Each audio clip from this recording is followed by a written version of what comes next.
అందరికీ నమస్తే, welcome to key news.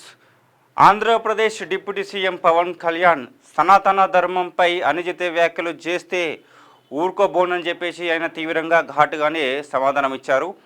అసలు ఆ విషయం ఏంటో తెలుసుకుందాం ఒకసారి.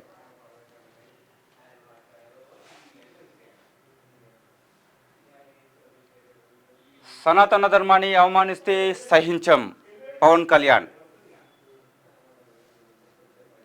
AP deputy CM Pawan Kalyan Tirumala laddu వివాదం నేపథ్యంలో చేపట్టిన ప్రాయచిత్త దీక్షను నిన్న విరమించిన విషయం మనకి తెలిసిందే. ఈ దీక్ష విరమణ సందర్భంగా గురువారం తిరుపతిలో వారాహి సభ నిర్వహించారు. ఈ సభలో పవన్ కళ్యాణ్ కీలక వ్యాఖ్యలు చేశారు. ఈ క్రమంలో గత వైసీపీ ప్రభుత్వంపై పవన్ నిప్పులు జరిగారు.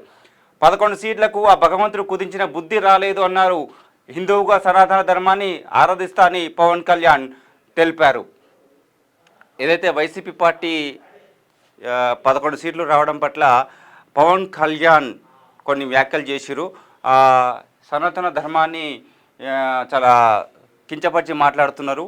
దీని పట్ల మేము సహించము, మీకు 11 సీట్లు వచ్చినా కూడా బుద్ధి రాలేదని చెప్పేసి పవన్ కళ్యాణ్ అన్నారు. హిందువుగా సన ధర్మాన్ని ఆరాధిస్తా అని పవన్ కళ్యాణ్ తెలిపారు. సనాతన ధర్మాన్ని మట్టిలో కలుపుతా అన్న వారిపై తీవ్ర స్థాయిలో ఆగ్రహం వ్యక్తం చేశారు. ఇస్లాం, క్రిస్టియన్, సిక్కు ఇతర మతాలను గౌరవిస్తామన్నారు. భిన్నత్వంలో ఏకత్వం చూపించేది సనాతన ధర్మమని డిప్యూటీ సీఎం తెలిపారు. రామతీర్థంలో రాముడి విగ్రహం నరికేశారు. ప్రాయచిత్త దీక్ష చేపడితే అవహేళన చేస్తారు. కొందరు సూడో మేధావులు ఇష్టారీతిగా మాట్లాడుతున్నారని మండిపడ్డారు. రాముడి విగ్రహావిష్కరణ కార్యక్రమంపై రాహుల్ గాంధీ విమర్శలు చేస్తారని అన్నారు. సనాతన ధర్మాన్ని కొందరు అంతం చేస్తామంటున్నారని డిప్యూటీ సీఎం పవన్ పేర్కొన్నారు. మనం ముందు నుంచి చూసుకోవచ్చు, పవన్ కళ్యాణ్కి ఆయన చాలా భక్తి ఎక్కువ.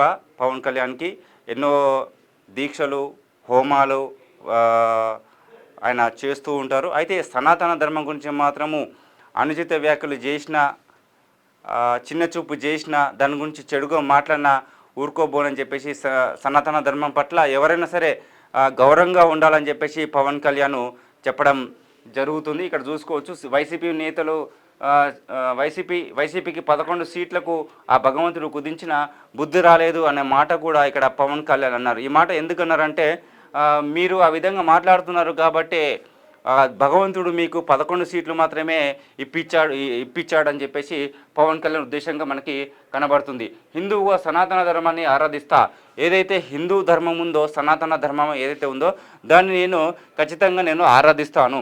అట్లాగే మిగిలినటువంటి మతాలు ఏవైతే ఉన్నాయో, ఇస్లాం, క్రిస్టియన్, సిక్కు ఇతర మతాలను అన్నిటి కూడా నేను గౌరవిస్తాను అని చెప్పేసి పవన్ కళ్యాణ్ అంటున్నాడు. భిన్నత్వంలో ఏకత్వం చూపించేది సనాతన ధర్మం. సనాతన ధర్మం అనేది భిన్నత్వంలో ఏకత్వాన్ని చూపిస్తుంది. సనాతన ధర్మానికి చాలా ప్రాముఖ్యత ఉంది. దాని గురించి ఎవరు కనుక తప్పుగా మాట్లాడినా, కించపరిచినా, అవహేళన చేసినా ఖచ్చితంగా దానిపై మేము గట్టిగానే సమాధానం చెప్తాం, పోరాటం చేస్తామని చెప్పేసి పవన్ కళ్యాణ్ అంటున్నారు. రామతీర్థంలో రాముడి విగ్రహం నరికేశారు. ప్రాయచిత్త దీక్ష చేపడితే అవహేళన చేస్తారు. రామతీర్థంలో రాముడి విగ్రహం నరికేసినారు. అది పవన్ కళ్యాణ్ దానిపైన కూడా అప్పుడు కొట్లాడారు, బాగా గట్టిగానే కొట్లాడారు. తర్వాత ఇప్పుడు ప్రాయచిత్త దీక్ష చేపడితే అవహేళన చేస్తున్నారు. ఎప్పుడైతే తిరుపతి లడ్డు వివాదం అనేది బయటకు వచ్చిందో ఆ తర్వాత పవన్ కళ్యాణ్ ప్రాయచిత్త దీక్ష చేస్తా అని చెప్పేసి ఒక దీక్ష తీసుకున్నారు. అది నిన్న ముగించడం కూడా జరిగింది. అయితే దీని పట్ల కొంతమంది అవహేళన చేస్తూ మాట్లాడుతున్నారు అని చెప్పేసి పవన్ కళ్యాణ్ ఆగ్రహం వ్యక్తం చేస్తున్నారు. కొందరు సోడో మేధావులు ఇష్టారీతిగా మాట్లాడుతున్నారని మండిపడ్డారు పవన్ కళ్యాణ్. రాముడి విగ్రహావిష్కరణ కార్యక్రమంపై రాహుల్ గాంధీ విమర్శలు చేస్తారని అన్నారు. రాముడి విగ్రహ ఆవిష్కరణ కార్యక్రమంపై కూడా రాహుల్ గాంధీ విమర్శలు చేశారని చెప్పేసి ఆయన ఆరోపిస్తున్నారు. సనాతన ధర్మాన్ని కొందరు అంతం చేస్తామంటున్నారని డిప్యూటీ సీఎం పవన్ పేర్కొన్నారు. సనాతన ధర్మాన్ని కూడా కొందరు అంతం చేస్తామని చెప్పేసి అంటున్నటువంటి మాటల మీద ఖచ్చితంగా మేము గట్టిగానే పోరాటం చేస్తామని చెప్పేసి పవన్ కళ్యాణ్ పేర్కొన్నారు. మొత్తానికి ఇక్కడ చూసుకుంటే పవన్ కళ్యాణ్ వైసీపీ పార్టీని టార్గెట్ చేసి మాట్లాడినట్టు మనకి తెలుస్తుంది. ఎందుకంటే గతం నుంచి కూడా వైసీపీకి, ఇటు టీడీపీకి, బీజేపీకి, జనసేన పార్టీ ఈ మూడు కలిపి కూటమిగా ఏర్పడి ప్రభుత్వం ఏర్పడిన విషయం మనకి తెలిసిందే. ప్రస్తుతం ఈ కూటమికి ఇక్కడ వైసీపీ పార్టీకి మధ్య చాలా తీవ్రమైన మాటల యుద్ధం కొనసాగుతుంది. ఒకరి పట్ల ఒకరు తీవ్రమైన ఆరోపణలు చేసుకుంటున్నారు.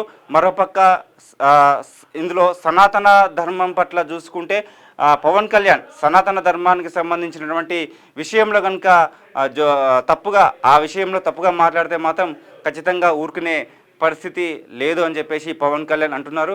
మరి వైసీపీ పార్టీ ముందు ఎట్లా ముందుకు వెళ్తుంది అన్నది కూడా మనం చూడాలి. ఎందుకంటే లడ్డు వివాదం తర్వాత వైసీపీకి పార్టీ ఆ లడ్డులో ఎలాంటి కల్తీ లేదు అనే విషయం బయటకు వచ్చిన తర్వాత వైసీపీకి పార్టీకి మాట్లాడడానికి గట్టిగానే బలం వచ్చింది.